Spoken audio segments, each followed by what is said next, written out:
Oke, selamat datang kembali. Hari ini kita bakal bahas sesuatu yang luar biasa, jujur aja. Cristiano Ronaldo. Gimana caranya dia masih bisa main di level top, padahal usianya udah lewat masa pensiun. Nah, itu yang mau kita bongkar bareng-bareng. Coba deh, pikirin. Bisakah seorang pria berumur 41 tahun punya tubuh kayak anak belasan tahun? Kedengerannya mustahil kan? Tapi inilah inti dari pembahasan kita. Kita bakal lihat gimana seorang atlet bisa melawan hukum alam dan nulis ulang aturan main soal penuaan di dunia olahraga. Oke, kita mulai dari sini. Sebelum kita ngomongin Ronaldo secara spesifik, kita harus paham dulu musuh terbesar yang dihadapi semua atlet profesional. Betul, musuh terbesarnya bukan di lapangan, tapi waktu. Penurunan fisik karena umur itu nggak bisa dihindari, itu rintangan paling berat. Nggak peduli sehebat apapun bakat Anda, badan itu pasti ada batasnya, pasti melambat. Dan ini pertarungan yang hampir semua atlet akhirnya kalah. Dan buktinya banyak banget.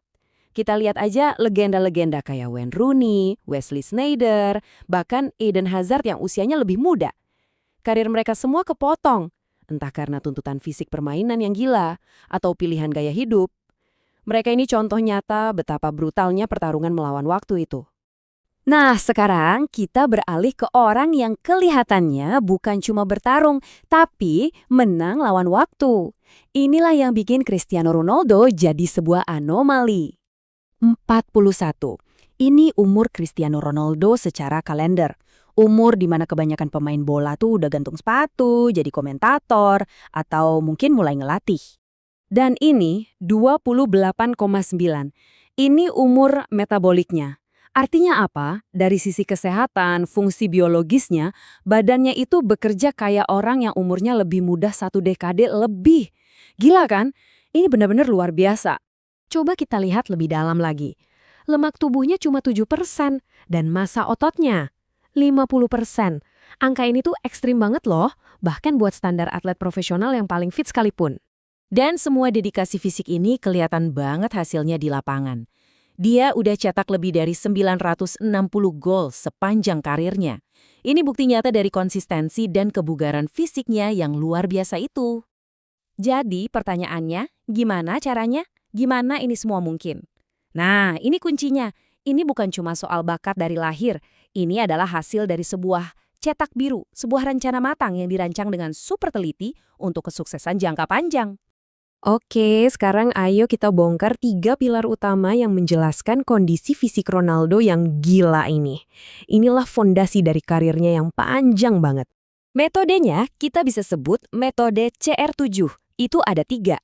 Latihan tanpa henti, disiplin gaya hidup total, dan adaptasi cerdas. 3 hal ini udah dia kuasai lebih dari 2 dekade. Yuk kita bedah satu-satu. Pilar pertama soal latihan. Etos kerjanya ini udah kayak legenda. Hampir semua rekan setimnya bilang hal yang sama. Dia selalu yang pertama datang latihan dan yang terakhir pulang. Dia selalu nambah jam latihan di gym, jauh melebihi porsi wajib dari tim. Kayak nggak pernah ada kata cukup buat dia. Pilar kedua, disiplin gaya hidupnya. Ini udah level biarawan serius. Dia benar-benar ngehindarin apapun yang bisa ganggu performa dan pemulihan tubuhnya. Nggak ada alkohol, nggak bikin tato. Dia bahkan punya koki dan ahli gizi pribadi buat mastiin setiap kalori yang masuk itu tujuannya cuma satu, performa maksimal. Nah, pilar ketiga ini penting banget, adaptasi. Dan ini lahir dari paksaan, yaitu cedera. Khususnya di tahun 2014, dia didiagnosis menderita tendinosis lutut kronis. Ini bukan cedera biasa ya, ini kondisi di mana tendonnya melemah terus-menerus. Buat banyak pemain, cedera seperti ini bisa jadi akhir dari karir mereka.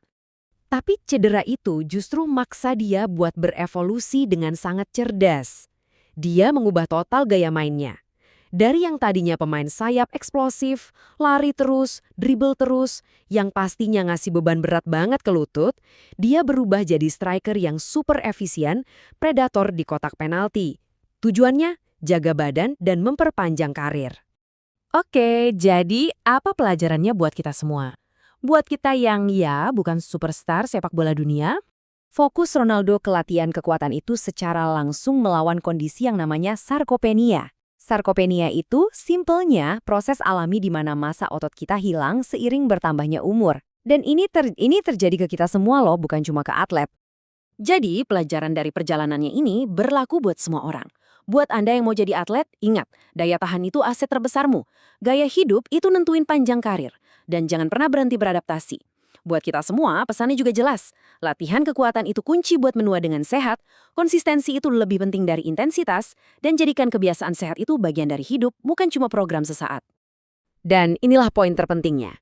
Kita mungkin nggak semuanya punya bakat kayak dia. Itu kan ibarat lotre genetik. Tapi, kita semua bisa meniru disiplinnya. Karena disiplin dan konsistensi itu bukan anugerah, itu pilihan yang kita buat setiap hari. Jadi, saya mau tinggalkan Anda dengan satu pertanyaan ini. Bakat itu adalah anugerah, ya kan? Pertanyaannya adalah, apa yang Anda lakukan untuk membuat anugerah itu bertahan lama? Coba direnungkan. Terima kasih sudah menyimak, sampai jumpa di pembahasan berikutnya.